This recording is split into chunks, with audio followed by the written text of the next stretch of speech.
Meu nome é Lenise Maria Viegas Siqueira Conte, eu sou arquiteta há mais de 30 anos, já de formada, e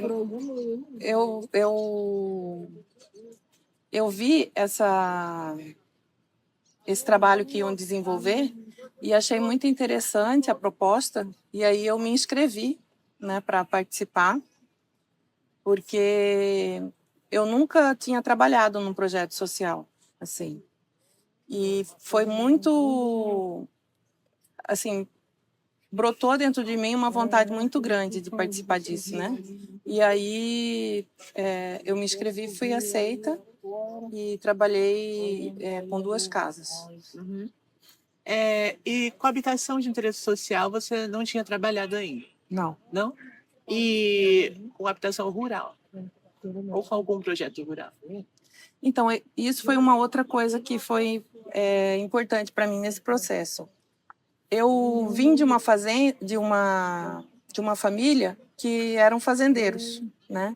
Hoje nós já vendemos a fazenda, mas eu vivi a minha infância inteira, né, em fazenda, convivendo com as pessoas lá do Paiaguás, né, dessa região do Pantanal. E assim, eram 2, 3 meses de férias, a gente ia direto na fazenda, né? Então, e a nossa casa na fazenda, a sede da fazenda, era, para você imaginar, o meu avô construiu o primeiro quarto para minha mãe nascer, né? Que antes eles moravam sempre em rancho, e aí essa fazenda foi a que foi sede deles. Então construiu o primeiro quarto para minha mãe nascer, e era toda de madeira a casa, toda telada, com os parapeitos de madeira feitos todos lá, né, com madeira da região. Então, naquele tempo, né, em 46, né, 45, no ano de 46, 45. Então, assim, para mim era muito forte isso, né, porque eu tinha, naquela região, eu conheci todos os tipos de casa, né, de população ribeirinha. Então, eu tinha isso muito forte em mim, né, e eu, assim, eu valorizo muito a nossa história, né, de vida. Então, para mim, aquilo era muito enriquecedor, entendeu? Então você teve essa experiência também na prática, né? Sim. E aí imagino que tenha trazido bastante aprendizado, tenha tido muitas trocas, assim, né? Qual você acha que foi o maior desafio para trabalhar naquela comunidade? Então, o maior desafio para mim foi eu nunca ter feito aquilo, né? Para mim foi realmente tudo muito novo, inclusive eu tive bastante dificuldade no início. Bastante dificuldade mesmo. Porque eu sou uma pessoa muito comprometida. E aí eu não conseguia dar o retorno que eu gostaria de ter dado, né? Então, as propostas que eu pensava talvez não fossem as propostas que poderiam ser usadas lá por questão de custo, porque eu não estava acostumada a trabalhar com isso. Então, eu sempre me deparava com isso e isso me gerava um bloqueio. Mas, com o tempo, eu fui conseguindo evoluir nessa parte, até em contato com outros profissionais, né? Eu conversei muito com as pessoas daqui e com a NAG, né? Mas conversei muito com a Emanuel, conversei muito com a Lauzi, a gente foi junto lá. Então, assim, depois que elas vieram, nós voltamos na APA, para que eu pudesse ir quebrando isso, entendeu? Mas foi um processo, não foi natural, não foi fácil, não foi rápido, foi um processo, assim. E teve, nos 2 projetos que eu fiz, teve algumas coisas que eu achei que ficaram bem interessantes, assim, algumas coisas no projeto. Em um deles, que pegava uma parede, pegava muito sol e era praticamente já encostada na rua, né, no arruamento ali, pegava muito sol, esquentava muito os quartos. Aí eu pensei em criar uma parede verde na frente dessa casa.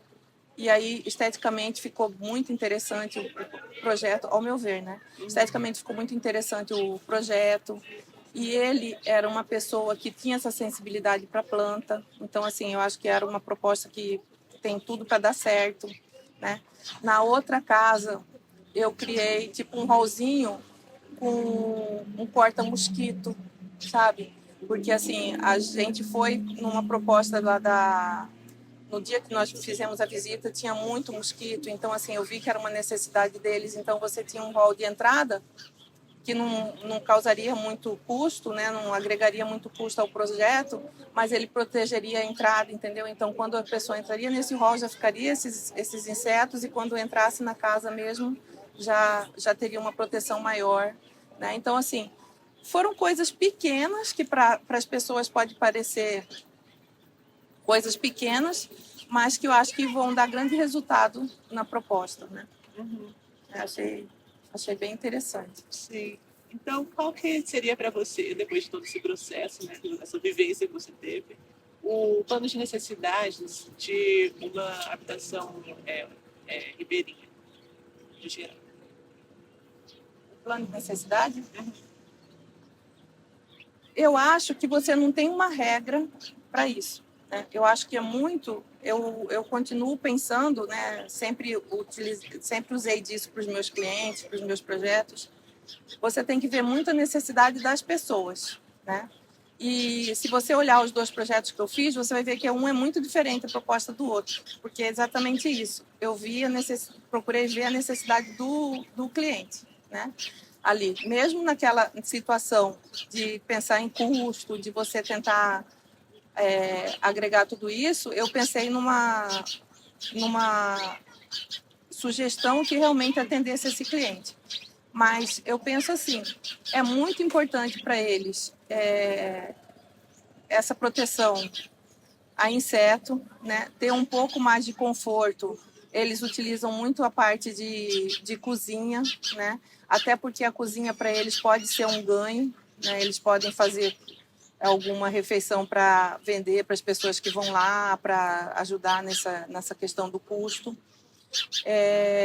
Eles precisam das casas mais ventiladas, né? Porque tem a dificuldade de energia e tudo isso.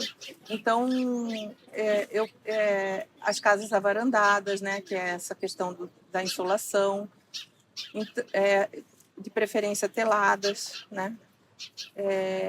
E eu acho assim muito interessante o trabalho que vem sendo desenvolvido nesse projeto sobre a questão da pesquisa dos materiais, né? Eu acho que isso daí foi um ganho monstruoso, né, para isso, porque para essa proposta, porque muda a leitura desse trabalho, entendeu? Então, conscientiza as pessoas. Eu acho que isso que é importante, né? Tanto da questão da sustentabilidade, né, que a gente tem que preocupar muito com essa questão do esgoto sanitário, das casas, né, para onde vai, para que não se jogue diretamente nos rios, como que vai ser feito isso. Todo esse processo ele foi pensado, e a questão dos materiais também, da sustentabilidade dos materiais e do custo agregado dos materiais, eu acho que vai ser muito enriquecedor para esse processo, né? Penso isso, acho que te respondi. Respondeu sim. Então, a questão dos materiais é bastante sensível, principalmente pelo local, né? Sim. Beira de rio, bem no meio do Pantanal. Sim.